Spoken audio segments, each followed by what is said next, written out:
Usually on this channel we like talking about the past, whether it be ancient Rome, feudal Japan, the medieval period. We like forgetting our modern world and travel all the way back to, say, classical antiquity, just to mention one, but not today. Today we're gonna have the ancient Romans come to us. Hello noble ones, welcome back to my channel. This is the Metatron speaking, and what would happen if an ancient Roman could be brought to our modern times? What would they think? Would they be amazed, angry, in awe, or is there more to it? Now this is of course it's a case of speculative history, but there are a few interesting points that I think we could touch upon very briefly. For instance, what would be the hypothetical consequences on an ancient Roman exposure to contemporary society, and what would be the implications of such a temporal displacement? We could of course approach this from a plethora of different points, but there are a few that I thought we should talk about. Culture, military technology, technology in general, society, language, religion, geography, demographic growth, the scale of our biggest cities, transportation networks, amenities, and economy. Now I'm gonna skip on economy because, to be honest, it just bores me. If you're interested, just let me know in the comments. I might make a dedicated video. But for today, we got quite a lot of things to talk about. But before jumping on any of these, I do want to talk about one specific concept. That is, initial cognitive dissonance. Upon their initial arrival and exposure to the 21st century, an ancient Roman would undoubtedly experience a profound sense of cognitive dissonance. Cognitive dissonance being the discomfort a person feels when their behavior does not align with their values or beliefs. It is a psychological phenomenon that occurs when a person holds two contradictory beliefs, for example, at the same time, but that's just one example of it. Say, for example, the monumental scale and architectural complexity of modern urban landscapes. Our modern world would represent a stark difference with what they are used to in their own world and in their own time. This of course goes without saying. Still, we shouldn't underestimate the powerful psychological impact and possible repercussions of a radical departure from what's familiar in terms of societal paradigms and historical context. So probably if it were me to organize this to minimize such an impact, I would probably take said ancient Roman before we bring him back to a historical reenactment in ancient Rome and then progressively introduce him to our modern world.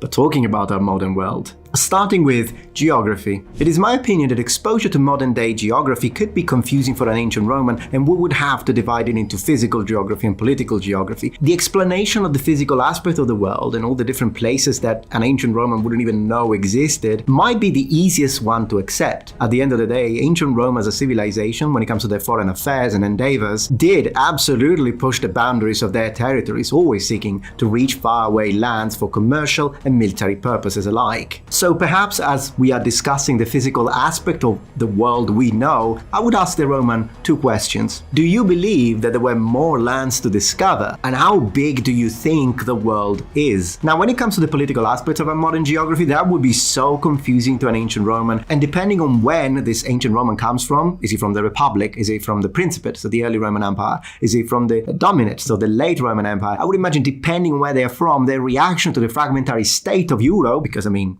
that's the world they know mostly. Still, they're not gonna like the idea that all the territories that were once Roman, now they're not. But on a positive note, we Italians now make very good pizza. Now let's jump into probably one of your favorite aspects, and that is the military tactics and the general military tech that we have today. What would an ancient Roman think of what we have at our disposal? Well, modern weapons, vehicles, communication systems would be astounding for an ancient Roman. Firearms, tanks, aircrafts, missiles, advanced naval vessels would seem almost magical compared to, say, swords, spears, siege engines, and galleys of Roman times. Now, of course, it goes without saying that whatever they used at the time was extremely advanced, not downplaying it one bit, but I mean, the comparison is what it is. This, once again, is a given, but I think we can explore this point at a greater depth. Scale and global reach. The sheer size and global span of modern militaries would be mind-boggling. Ancient Romans were certainly familiar with large armies, and their logistics were absolutely spectacular for the time, but the ability to deploy forces worldwide, engaging conflict far from home, would be a new concept for them. Professional standing armies. While ancient Rome had a professional military, the scale or permanence of modern standing armies would be noteworthy. Tactics and strategy. Modern combined armed tactics, emphasizing coordination between infantry, armor, artillery, air power, would probably feel, to an ancient Roman familiar with military tactics, as a development of the sort of basis that they gave us. And something very similar could also be said about, for example, our laws. Inclusion of women. The presence of women in many modern military roles would be a stark contrast to the all-male Roman military. This could be very surprising to an ancient Roman, but at the end of the day, perhaps the best way to help help them understand the concept of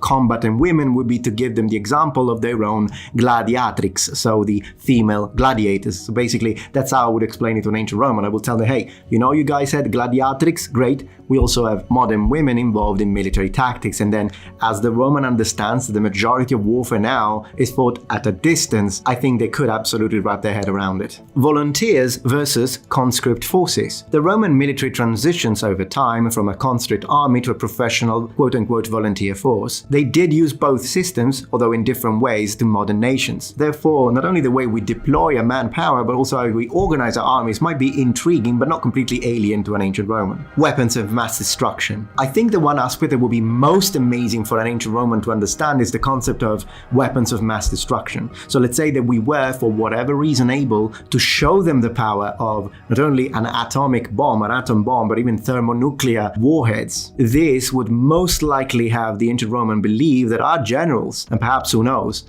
our leaders would be godlike. With our current weapon, it is obvious that we could, of course, wipe out completely the entire Roman military machine. Bombs from the sky would look once again as divine intervention. And that sort of devastation would be unthinkable, even to the most veteran of soldiers. In fact, to help and understand the concept of megaton range and that sort of destructive power, we wouldn't have to connect it to their military experience, we would have to connect it to their mythology. Camouflage. Now, of course, when we look at modern military, and then we look at the way they looked with all the, the colors that they used, the idea of camouflage might seem to be something alien to an ancient Roman, but in reality, if we read and are to believe some sources, for example, Vegetius, then we know that a certain level of camouflage was indeed used by the Romans.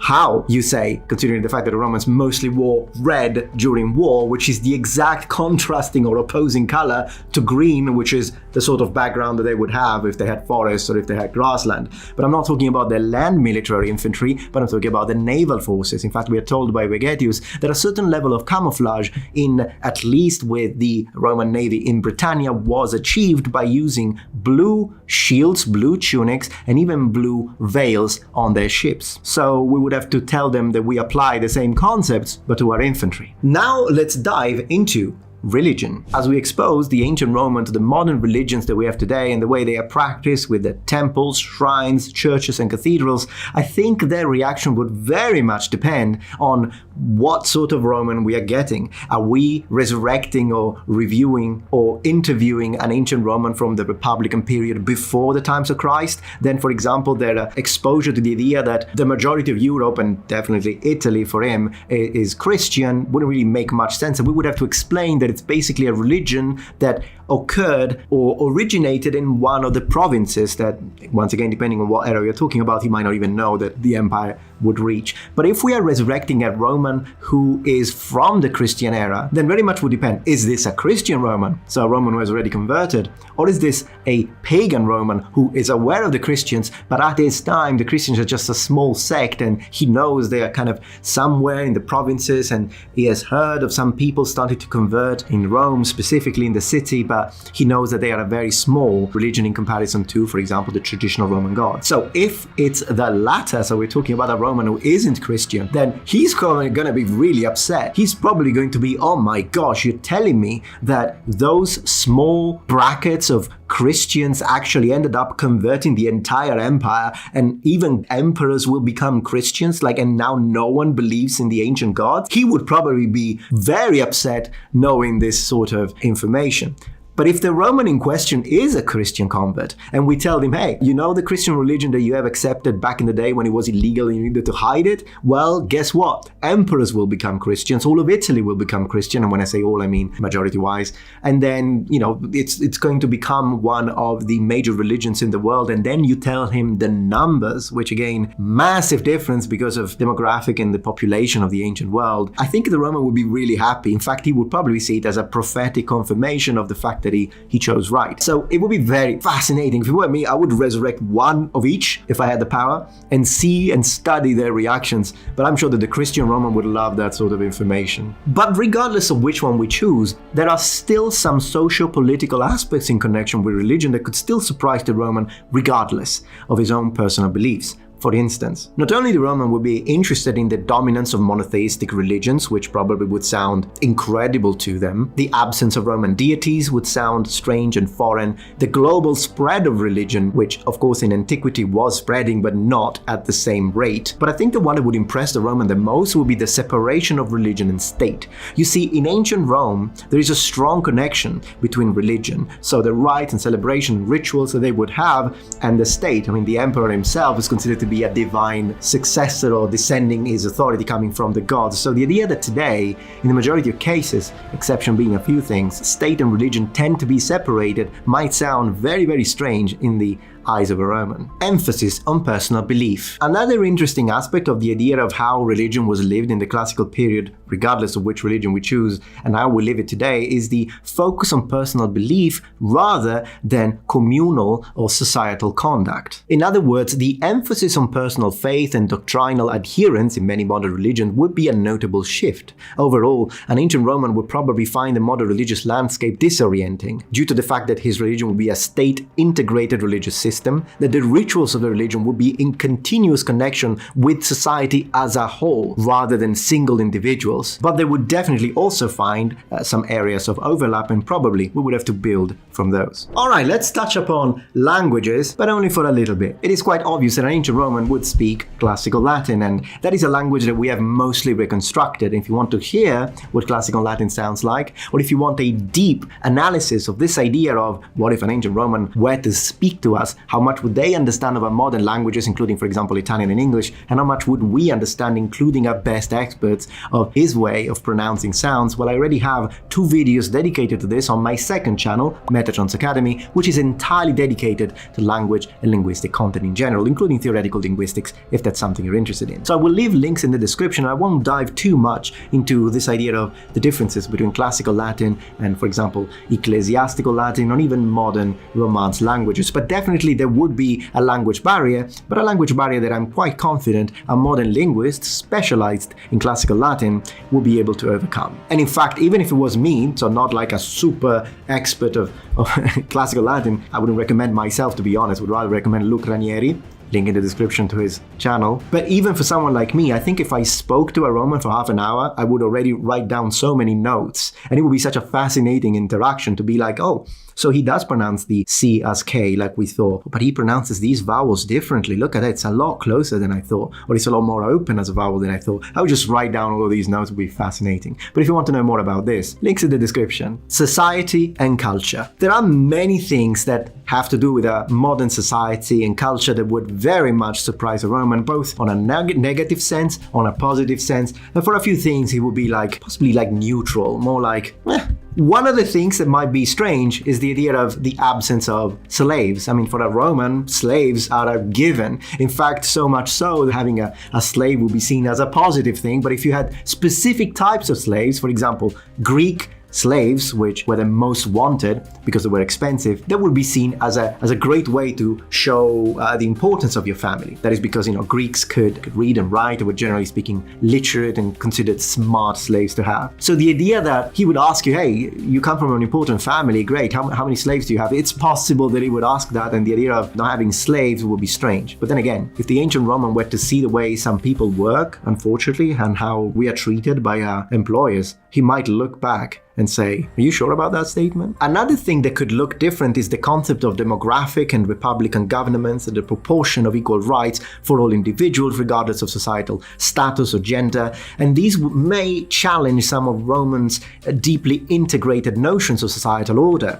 With that being said, there are many things that a Roman, for example, would accept much more easily than, say, even a medieval king, in the sense that democracy existed. I mean, the Greeks made it, republics existed, the Romans made it. But then again, the ancient concept of democracy and the modern concept of democracy, they don't always overlap.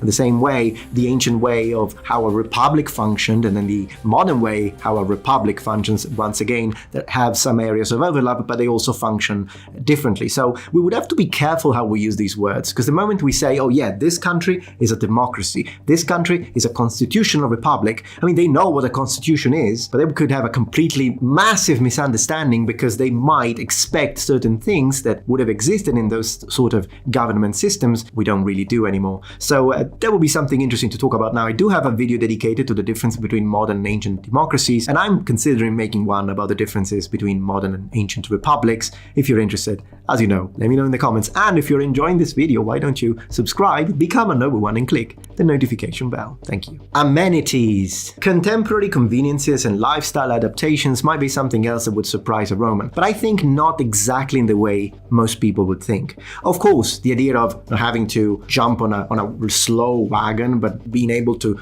drive everywhere or even fly would be mind-blowing for the Romans, although we're going to talk more about that in the transportation section. But in general, light, electrical power, things being lit overnight, television, all of these sort of public entertainment spheres would be mind-blowing for a Roman. With that being said, there are some types of amenities that some people who haven't perhaps studied deeply the sort of amenities that Romans had access to, you might expect the Roman to be amazed, but it might not be. So for example, if you take the Roman to one of our posh houses, the villas of those people who got lots of money, and then you show him, hey, look, in their bathroom, they've got warm floors.